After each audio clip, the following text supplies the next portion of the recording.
11th standard students, exam எல்லாம் முடிஞ்சிருச்சு. But இதுக்கு மேல இருக்க எக்ஸாம்ஸ் எல்லாம் கொஞ்சம் கஷ்டமாச்சு, மேஜர் சப்ஜெக்ட் படிக்கணுமே அப்படின்னு நீங்க ஃபீல் பண்றீங்களா? அதுலயும் எஸ்பெஷலி நம்மளோட சப்ஜெக்ட் வந்து எக்கனாமிக்ஸ் ஆச்சு.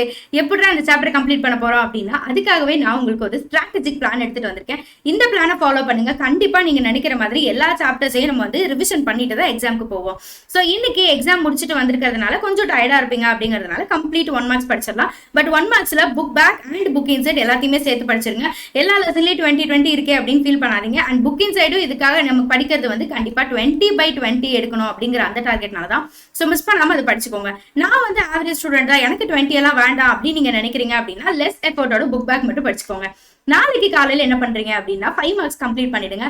அந்த 5 மார்க்ஸுக்கும் நான் ஒரு குறிப்பிட்ட சாப்டர்ஸ் லிஸ்ட் அவுட் பண்ணிருக்கேன். இந்த சாப்டர்ஸ் தான். இத்தனை சாப்டர் இருக்கே அப்படின்னு பாக்காதீங்க. இந்த எல்லா சாப்டர்ல இருந்தும் கண்டிப்பா 5 மார்க்ஸ் ஒரு வருஷமும் கேட்டுட்டு இருக்காங்க. நான் மென்ஷன் பண்றது ஆல் த 3 இயர்ஸ். 22ல கேட்டிருக்காங்க, 23ல கேட்டிருக்காங்க, அண்ட் 24ல ஆல்சோ கேட்டிருக்காங்க பப்ளிக் எக்ஸாம் கொஸ்டின் பேப்பர்ல. அதனால நீங்க வந்து ஒரு 7 5 மார்க்கு கொஞ்சம் கஷ்டப்படாம அட்டன் பண்ணிடணும் அப்படின்னு நினைச்சீங்கன்னா கண்டிப்பா இந்த லிஸ்ட் ஆஃப் லெசன்ஸ் மிஸ் பண்ணாதீங்க. அதுலயே 5 மார்க்ஸ் படிக்கிறது கஷ்டம் அப்படின்னு நீங்க நினைக்கிறது எனக்கு புரியுது. அதுக்காக நான் என்ன சொல்றேன் அப்படின்னா மினிமம் மெட்டீரியல்ல இருந்து படிச்சுக்கோங்கப்பா. Whatever you are deciding அதை வந்து மினிமம் மெட்டீரியல் இருந்து படிக்க ட்ரை பண்ணுங்க. அதுக்கப்புறமா சாயங்காலம் காலையில ஹெவியா படிச்சிட்டோம்ல, சாயங்காலம் வந்து 2 மார்க்ஸ் படிச்சு முடிச்சிடலாம். இந்த நான் மென்ஷன் பண்ணியிருக்கிறது வந்து ஆல் சாப்டர்ஸ், எல்லா சாப்டர்ஸையும் சேர்த்து தான் சொல்லியிருக்கேன்.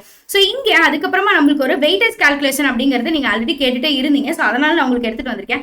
ஒரு சாப்டர்ல இருந்தும் ஒரு வருஷமும் எவ்வளவு கேட்டிருக்காங்க அப்படிங்கறத நான் சொல்லிடுறேன். பாருங்க, 2024ல எவ்வளவு மார்க்ஸ் கேட்டிருக்காங்க, 2023ல எவ்வளவு மார்க்ஸ் கேட்டிருக்காங்க அப்படிங்கிற இந்த கால்குலேஷன் தான் இங்க இருக்கு. அண்ட் அடுத்தது லாஸ்ட்ல இருக்க 6 சாப்டர்ஸ்க்கும் இங்க இருக்குப்பா.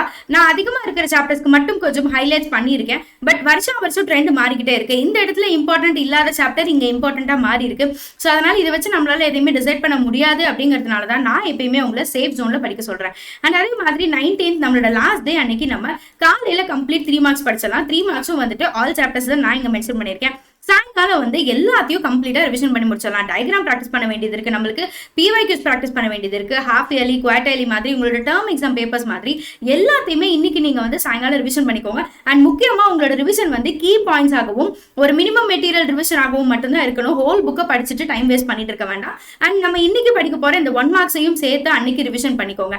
எக்ஸ்ட்ரா நீங்க படிக்கணும் அப்படின்னு நினைச்சீங்க அப்படின்னா ஆல்ரெடி அதுக்கான எல்லா வீடியோஸும் நான் உங்களுக்கு கொடுத்துட்டேன். இந்த டூ யூ நோ ஃபைல் மாதிரி, பாக்ஸ் கொஸ்டின் மாதிரி எல்லாத்தையுமே நான் உங்களுக்கு எக்கனாமிக்ஸ் ரிலேட்டடா கொடுத்துட்டேன்ப்பா.